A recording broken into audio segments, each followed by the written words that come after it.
All right. Good afternoon, everyone. This is Dejan here with the Food and Beverage Support Forum. I have the great pleasure to speak with a friend of mine, Mr. Robin Lokerman, who is the group president of MCI Group, one of the largest events companies in the world. And Robin has volunteered and taken time out of his schedule in order for him to answer a few questions that you have addressed to the Food and Beverage Support Forum about 10 days ago. Robin was stuck on the other end of the world, so it took us a little bit longer to get him online and to be able to record this short Q&A. It's going to be about 15-20 minutes. Yeah, Robin, welcome. Thank you very much for doing this. It is sincerely appreciated. Yeah, happy to help. Thank you. Robin, we have had the opportunity of getting some of our colleagues and members in the Food and Beverage Support Forum to send in questions. But before I get to the questions, I wanted to ask you what you see as a general outlook for the events industry as a whole globally, understanding that nobody has any answers, but you sit at the source, so maybe you can give us in a minute a snapshot of what you think it's going to look like in the next couple of years. Yeah, of course, unprecedented times that we're all facing. As the hospitality industry, the events industry was the first one into the crisis. Events started getting canceled, and that was also when people started noticing the severity of the COVID-19 crisis, especially when Mobile World in Barcelona was canceled. I think it was a big sign for people that, whoa, something's happening hugely. And of course, during the events, big events will also be the last ones back. So our industry will be affected. All industries are affected today. But as hospitality, the events industry will be affected much more and much longer and much deeper, in our belief, than other industries. So it's truly a incredibly tough situation. In MCI's world, I think we forecast 50% less revenues this year than we did last year in our current views. But okay, there's still a lot of unclarity, so it's hard to forecast. But at least 50% down from last year this year, and then maybe a growth of over this 50% of 30% next year. So it is going to take a long time to get back to the levels of business that we've had over the last few years. At the same time, this is an enormous opportunity for organizations to innovate, and not just an opportunity, probably a necessity. It's organizations with strong balance sheets, and thanks MCI is a very strong balance sheet, so we're a strong company. We are using this time to take forward a lot of the initiatives that were there already, the whole virtual meetings, digital meetings, hybrid events. That was all there in our vocabulary. We've been trying to sell this to clients for 2 years already, but clients were never really open to listen to these things. So now suddenly clients have different ears because the world has changed. So as we have been investing over time in these new ways of delivering the same outcome of the event, I think these are now the times that we see demand starting. But then the monetization of these is different and all of that. So it needs a longer time to adapt financially. But the impact is going to be huge to our industry. Wow. So you mentioned that you have been trying to sell online meetings and virtual meetings to clients now for a couple of years.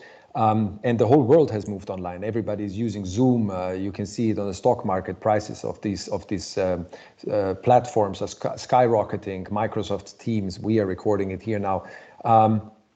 Do you see that this is going to be a long-lasting trend even afterwards? How would this work with, for example, hotels, virtual meetings? Is it time for us to say goodbye to function rooms? Do you think that online is a long-lasting trend and this is here to stay? Is this something that your new business model may look like for the future?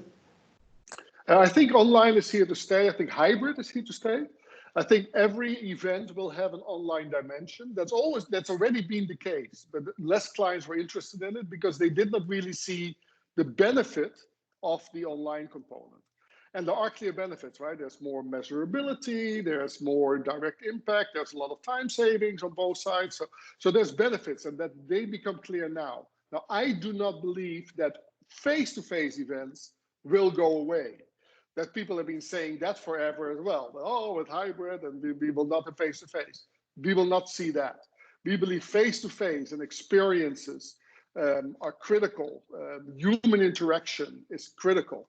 But the augmentation of that by the virtual world is an enhancement of that is going to be accelerated through this COVID crisis. So people will be used to using it more. I don't think the hotels will have to go away with meeting rooms. You'll see a lot more smaller meetings that are probably connecting to other smaller meetings around the world, multi-location hybrid events. These kind of things will happen. So the way people meet will change thanks to technology, but we still believe people will meet face-to-face in different settings. Thank you. So as I'm scanning through the questions that were sent in by our colleagues, a question that has come up and that was a very hot discussion topic in our Food and Beverage Support Forum was around buffets. Do you see large-scale events rebounding? You already said you believe face-to-face will happen and it will be smaller and hybrid. But the trouble with large-scale events is being able to accommodate in very short periods of time volumes. Buffets has always been the answer for that. How do you see this happening in events, and what would you be able to tell to the hotel and the events industry listening in on this? How do you see this happen? I think the traditional buffet with a long line waiting to take your place and to take your food, that's open food, that I think will be gone for a long time. I think served buffets with stations around where people can go pick up food and go somewhere else, that will probably be a better way of doing it. I see that you're going to have a lot more boxed, pre-packaged options for people to take a pre-assembled meal from a location, pick it up, and then go sit somewhere, probably also not in a traditional roundtable setting, because that might be too close to each other, but sit in various networking facilitating arrangements where people eat something out of their box, go to a different place and move around, meet the people they want to meet, and get the food, but again, so I think, and it doesn't need to be cheap box lunches, right? That we know it can be a little more elaborate, plate serviced, packaged food that people go pick up or get served at a location and then go sit wherever they want to sit and eat that food. So I think, yes, we have to all reuse this time to rethink that it's all about low touch. That I think is the big new world we need to be living. And in check-in, it's the same thing. No more waiting for your key. Everything that can be done electronically, electronic key cards, check-in online, all of that. People will not want to stop anymore at reception, registrations, and the same will be with food. People want to use technology. Maybe there's pre-ordering of a menu on your phone, and you pick up whatever you ordered in the stations designated. So I think it is using technology to make sure that we can be a low-touch society, and at the end, if we do this well, also a more efficient society. So it doesn't necessarily need to be more cost. Of course, there's a transition cost that we all need to carry on. But if we do this well and we let technology also help us, then it can actually become a more efficient way of doing things. Yeah, I think that echoes a lot of sentiment that has been going around on the Food and Beverage Support Forum. So yeah, thank you for this answer. So a lot of destinations in this world that also your company heavily works with pride themselves of being MICE destinations. And aside from meetings which we have spoken about and incentives which are traditionally very small, it is the conventions and the exhibitions that are the real crowd pullers and that can really make an impact on airline travel, the hotel industry, all auxiliary services, etc.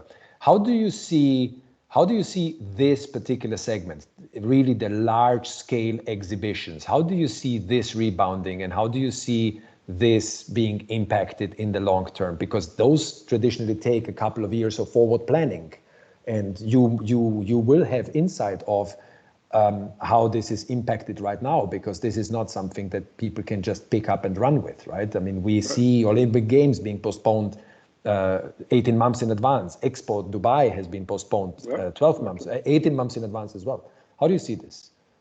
I think it's, we will see coming back national meetings, local meetings, national meetings, regional meetings will come back first. The big international that require global travel will take a while to come back to the same size. They might happen, they might have a virtual element, but they will not come back as easily. I think all destinations, I think once people choose to come to the face-to-face event, because there will always now be a virtual option. Not everybody will have to go to get the content. So what we at the face-to-face event need to focus on is the impact, experience, the networking quality of meeting the right people. And also networking, rather than networking and walking on the same reception, this might be much more facilitated meeting points with apps that make people find each other and find places where they can meet. Till there is a vaccine for COVID-19, I think it will be very difficult to have real big mega travel events where people need to travel from all over the world to one location. Till there's a vaccine, I think that will not happen. And we hope that the vaccine comes quicker, but we don't know. But till that time, we have to be innovative, find a way of getting the right experiences, and really finding the experience. I always say it's like the virtual events and hybrid events are like a soccer game. You can see, I live in Barcelona, and you can see Barca, you can see them all over the world on television. But the real experience is to go to Camp Nou, the stadium, and be there live, because that's where you get a real thrill of a soccer game. And that's how a conference will be as well. If you really want to have the real impact of the content and the people that are there, you have to attend the event. But there will be a lot of people seeing it on TV or seeing it online and participating that way. So it gives us an opportunity as event organizers to give people different levels of participation and different levels of engagement. It will also increase the competition, of course, because suddenly all the events are starting to compete with each other in the digital space. But for hotels and destinations, it's also help the event organizer to create that real experience, real excuse. Why does somebody need to travel to get to the event? Because it's not just for the content, because that content they can also get online. Wow, super. Thank you for this. Michael Butler, my colleague and friend who started this Food and Beverage Support Forum, and we believe in the deepest part of our DNA about sustainability, no plastic, going green, the Greta effect, you name it. There has been a strong push back on this because it slipped into the people's back of their minds now with furloughs, with job losses, with single use, etc. So while there was a pause button that was pressed on it, do you think that the pause button is a stop button, or do you think it's just a pause button? Do you think that this is something that is going to emerge again as strongly as it was after, or do you think that this is something that will really slip to the back of the mind of people in order to preserve profit over the world? Well, I hope it's going to be a pause button, because I hope it will come back, and I think it needs to come back.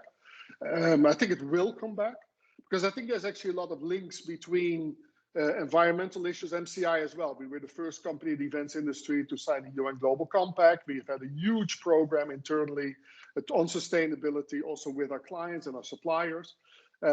We believe sustainability in events is absolutely critical. And again, an opportunity for innovation. And if these innovations are done correctly, it doesn't necessarily mean increased cost. It means a transition and then reduced cost. So I think, yes, today there's other immediate pressures than the sustainability, and it's all to do with employment, keeping employees and all of that. But once we get out of this crisis and we start meeting again, and we start using technology and innovations to enhance our meetings, I think we will also start getting back into a sustainability story, because a lot of these potentially technology-driven solutions possibly are also environmentally more sustainable solutions. So they might actually feed each other. And there's a lot of, I think, also government stimulants that are now coming that are, especially in Europe, that are linking this to different environmental practices as well. So I think the pressure on sustainability will not go away. I think a lot of people actually have actually experienced a cleaner world and a world with less pollution and in these 8 to 10 weeks that we've all been on lockdowns. So I don't believe that the pressure of sustainability in the world will go down. And again, to me, these periods of time are all about innovation, changing what we're doing, how we come to market, how we get value to our customers, and doing that in a more efficient way and a more low touch, more better way for keeping people low touch, but also having a better impact to the environment. Yeah. Fingers crossed. Fingers crossed. Yeah. I sincerely I'm hope. optimist in this, but it comes to the basic idea of what you believe of this. And you know, some environmental naysayers are saying, okay, this is now the time we can get rid of this. It's a good excuse, but I think it would be a major mistake for the world to do that. It would be naive. Yeah, agreed. Robin, one last question before I let you go back into your private and work life. That question comes from one of my colleagues, Mariska. We know you are more of a link between an end user and a hotel. And we know that many companies have always had a lot of protocols that were defining whether or not they should choose a hotel around certain security perimeters, around certain sustainability protocols that a hotel would do, et cetera, et cetera. So as the hotels are implementing, and you can see it on a daily basis, there is not one hotel company that is not implementing stringent measures, as are airlines. So everybody is pretty much doing, well, whatever it is that they can and whatever it is that they think is right, but by and large, the same measures are across the board. Do you see that there will be a stringent requirement from companies that is going to determine whether or not they are going to choose one hotel over another, and that will be a tick box where they're going to send in a committee or something like this, and that you as an event organizer is going to have to do, for example, in order to pre-select hotels by saying, yes, they are compliant with safety and audit protocols, or no, they are not, and they have to shape up. Do you think that this is something that is here to stay for the future, and that this is going to really determine who wins and who doesn't win business? Yes, I do think that we as organizers on behalf of the clients need to make sure that the venues and environments that we put their customers in are as safe as required by the standards we agreed upon. So that is a role that we need to do. I think it's in all of our interest as an industry to work through our industry organizations to make sure we have industry established criteria and guidelines that all of us decide to hold each other on. Because then if that becomes the industry standards, then it's easier to say to the clients, don't develop your own standards, follow the industry standards as set by the supplier industry. So that makes it easier for everybody. But if people start working directly on their own standards, and then every hotel has to be checked by their own standards. So the more we can standardize the procedures, the more the industry can start certifying each other, the easier it is for clients to choose to who certifies. If this becomes something that you can use as a competitive advantage, I think it's short-lived, because it might help you in the startup for a couple of months, but these things will become standard and expectations and at the end a commodity that everybody will have or should have. It's only those people that don't have the basic standards, they will not be in business. And quite frankly, they shouldn't be in business. And it's in nobody's interest. So I think it is these things we need to come as industries and the subsections of the industries, right? The event with the hospitality industry, the hotel industry within that, the F&B section within that industry. You need to work together as collectives and come with a not company-based standard, but a collective standard for the industry section. Then I think it makes it much easier for clients to work through that.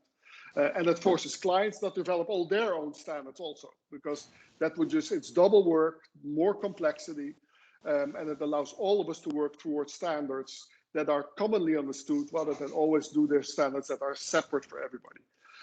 So I think these things need to be done in a collective, through the industry organizations way.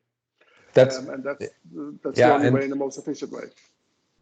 I think that's brilliant, especially for the forum that you are helping us with, because we really want to try and be a voice on behalf of many. So we are setting up this collaborative effort, and maybe this is one of the things that we need to work on, because a follow-up question by Mariska was actually, is it time for us to start reaching out to our clients to ask them what they expect? But if every hotel was to do this, the client will be overwhelmed with answering the same questions. So it's counterproductive. And the client will start asking their specialists that are not busy with other things, because they're busy with opening their offices.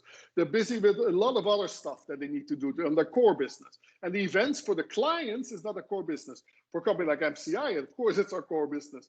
We can work with you, but it's you need to get your act together and come up with an industry as a subsect of the industry, the F&B part, come up with your standards to say, this is what we expect the hotels that are part of our network to adhere to. And this is the standard. And if you can then find a way of certifying that yourself, that's even better, because then the client can take that certification. But yes, then we have something to certify with. So the easier, do this in collective and involve 2 or 3 big clients for the industry of doing that. But as long as you guys start, as each hotel group starts talking to your own clients, and it means that the client gets contacted by 2 or 3 people, it becomes very, very messy. So I would do that as an industry and involve the right clients in your, and then you can get it done. So do it collectively. This is the only way to do it in an efficient way, because at the end, what we try to do is to get an experience where people feel comfortable and safe to come to the event and to come to the hotel and to come to the venue. And that's in everybody's interest. So create those standards together. Brilliant. Robin, this takes us to the end of our Q&A. I know that you are pressed for time, and you have answered already so much of the questions that our group members have posed. Can't thank you enough. I really wish you and your company all the very best. I think we all need that little bit of luck on our side. Thanks again. To the Food and Beverage Support Forum members, we are all here to help. This video will be posted for you to view. I'm looking forward to Robin connecting with you in private again. I remain here for any Q&As at the Food and Beverage Support Forum that we can then direct to other experts in the field. Thank you, Robin, one more time. Thank you. And we will be in touch. Thank you very much. Thank you. Take care. Cheers. Bye-bye.